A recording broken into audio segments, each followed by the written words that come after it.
परमपिता परमात्मा की अहेतु की कृपा से आप हम सबको श्री गोधाम माँ तीर्थ पचमढ़ा के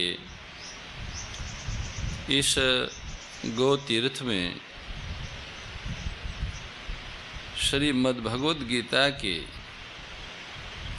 अलौकिक भावों का, उपदेशों का श्रवण मनन एवं पठन करने का सुअवसर प्राप्त हो रहा है। संत जन कहते हैं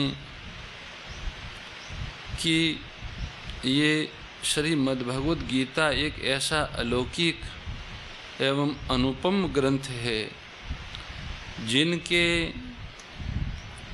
श्रद्धापूर्वक पठन श्रवण करने से ही मनुष्यों का कल्याण हो जाता है। श्रद्धा से इनका पाठ करना, श्रद्धा से इसे सुनना, इतने मात्र से ही उनकी वो अधोगति से बच जाते हैं।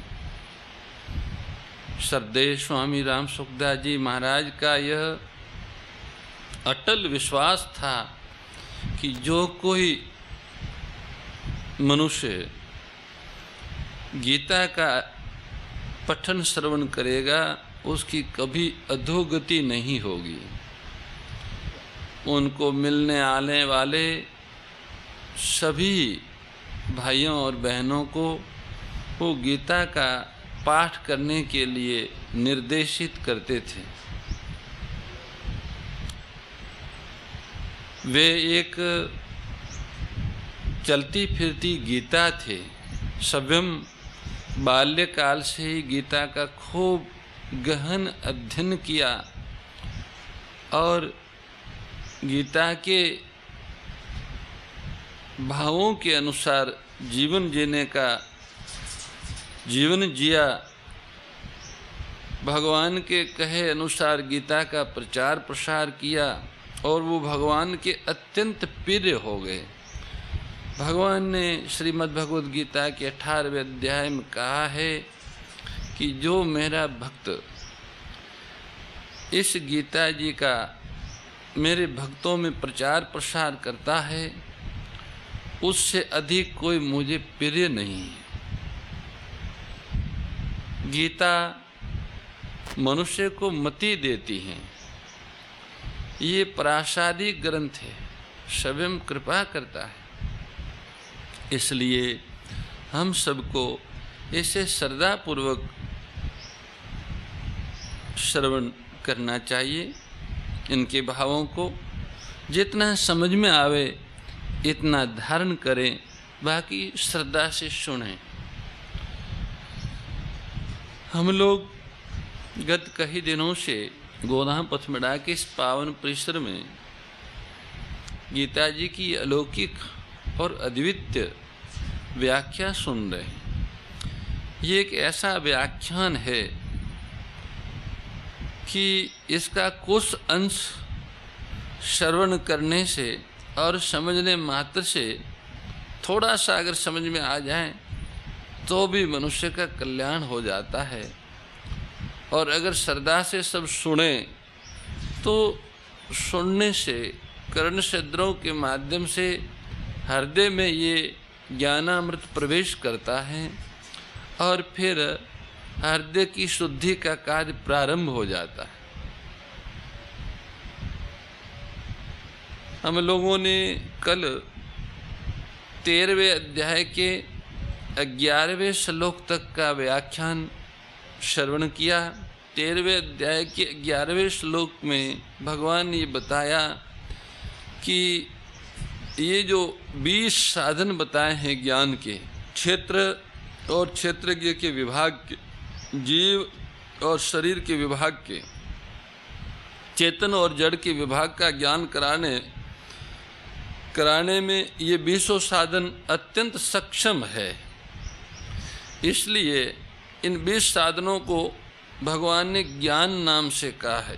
अध्यात्म ज्ञान नित्यतम एतज ज्ञान मिति, ये ज्ञान है। और इससे विपरीत प्रोक्तम अज्ञानम यद् तो अन्यथा, अगर इसके विपरीत है तो वो अज्ञान है। साधन न करने से मनुष्य ज्ञान की बातें तो सीख लेता है, पढ़ने से और सुनने से याद तो कर लेता है, पर अनुभव नहीं कर सकता। अतः साधन न करने से अज्ञान क्षेत्र और क्षेत्रज्ञ को एक देखना, दोनों को मिला हुआ देखता रहता है। और अज्ञान के ये शरीर और आत्मा को जब तक घुला मिला देखेगा, ये अज्ञान जब तक रहेगा, शरीर और आत्मा दोनों एक है, ऐसा अज्ञान जब तक रहेगा, उस अज्ञान के रहते हुए अगर कोई सीख कर क्षेत्र और क्षेत्रज्ञ के विभाग का खूब विवेचन करता है तो वास्तव में देहाभिमान को ही पुष्ट करता है। परंतु जो ये साधन करता है उसमें क्षेत्र मानी शरीर और क्षेत्रज्ञ मानी जीवात्मा, इन दोनों का विभाग करने की योग्यता आ जाती है। संसार में परमात्मा के सिवाय जानने योग्य दूसरा कोई है ही नहीं। यज ज्ञात्वा अमृतमश्नुते, उस परमात्मा को जानने पर अमरता का अनुभव हो जाता है। सहज सिद्ध परमात्म तत्व की प्राप्ति हो जाती है, जिसकी प्राप्ति होने पर जानना, करना, पाना आदि कुछ भी बाकी नहीं रहता। वास्तव में स्वयं जीवात्मा पहले से ही अमर है, पर उसने मरणशील शरीर आदि के साथ एकता करके अपने को जन्मने मरने वाला मान लिया है। परमात्मा को जानने से ये भूल मिट जाती हैं और वह अपने वास्तविक स्वरूप को पहचान लेता है, अमरता का अनुभव कर लेता है। अनादि उससे यावन मात्र संसार उत्पन्न होता है, उसमें रहता है और अंत में उसी में लीन हो जाता है, परंतु वह आदि मध्य और अंत में ज्यों का त्यों विद्यमान रहता है, अतः वह अनादि कहा जाता है।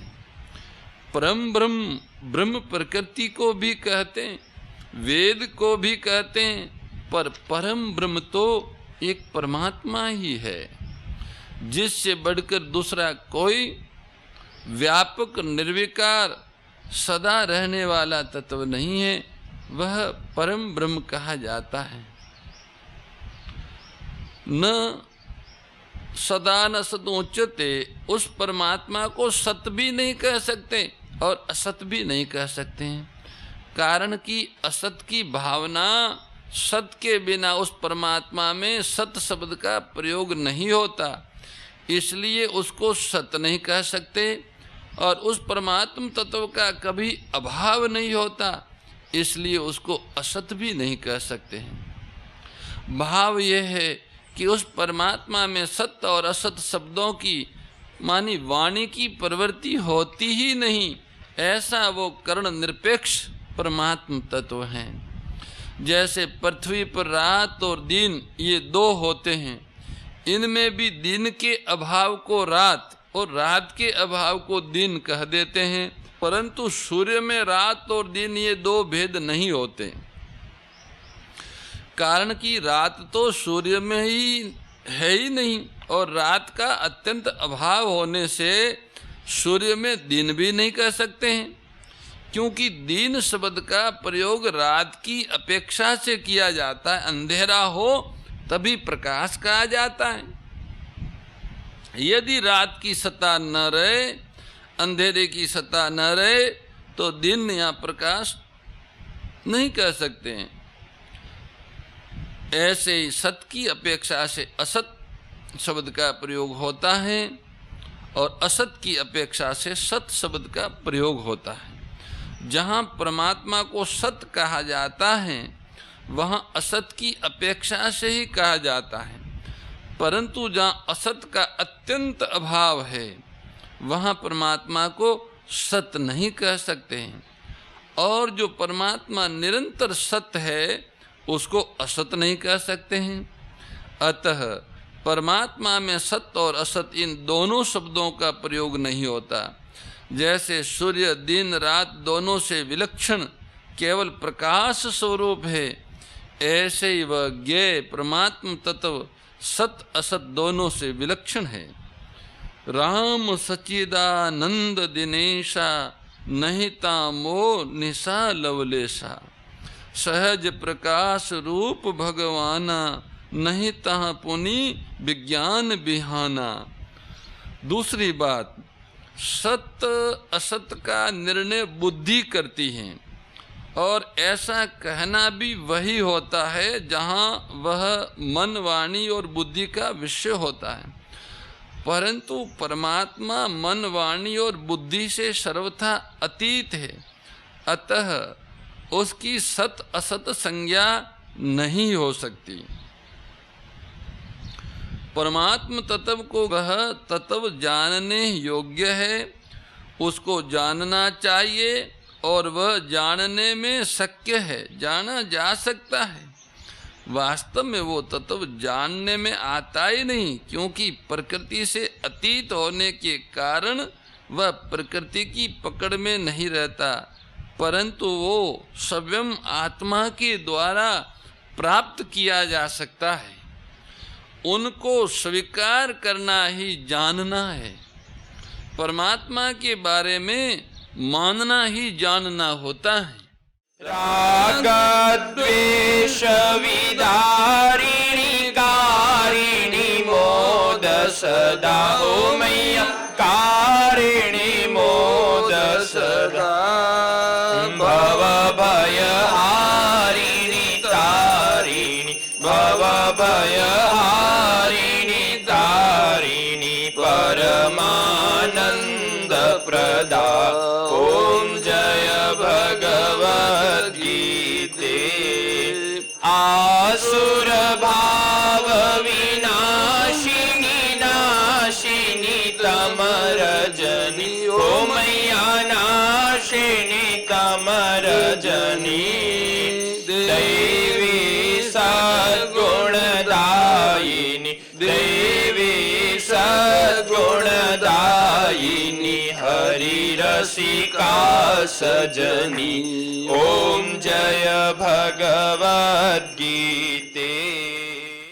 परम श्रद्धेय गौरीशी स्वामी श्री दत्त शरणानंद जी महाराज की प्रेरणा व मार्गदर्शन में विश्व के सबसे बड़े गौ सेवा संस्थान श्री गोधाम महातीर्थ पथमेड़ा द्वारा संरक्षित लाखों बीमार, विकलांग, वृद्ध एवं अशक्त गोवंश वेद लक्षणा गोमाता की सेवा के साथ साथ भारतीय गोवंश का संरक्षण, संपोषण, संवर्धन एवं उनसे प्राप्त पंचगव्यों का परिष्करण व विनियोग करना, घर घर गोपालन, गो अभ्यारण्य, घास चारा उत्पादन हेतु गोचर भूमि का विकास, गोपालन लोक संस्कृति के पुनर्जागरण हेतु वेद लक्षणा गो महिमा का प्रचार प्रसार करना तथा गोपालक किसानों के स्वावलंबन हेतु गो कृषि अन्न एवं गो दुग्धान का गुणवत्ता युक्त बाजार तैयार करना श्री गोधाम महातीर्थ का पावन उद्देश्य है। आप सभी दानदाता श्री गोधाम महातीर्थ पथमेड़ा द्वारा संचालित गो सेवा महाअभियान में बढ़ चढ़कर सहयोग कर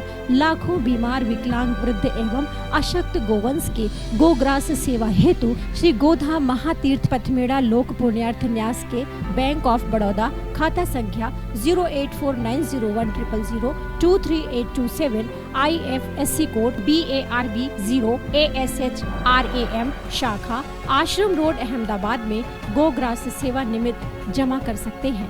अधिक जानकारी के लिए संपर्क करें 7742093179 7665059999 7073000151।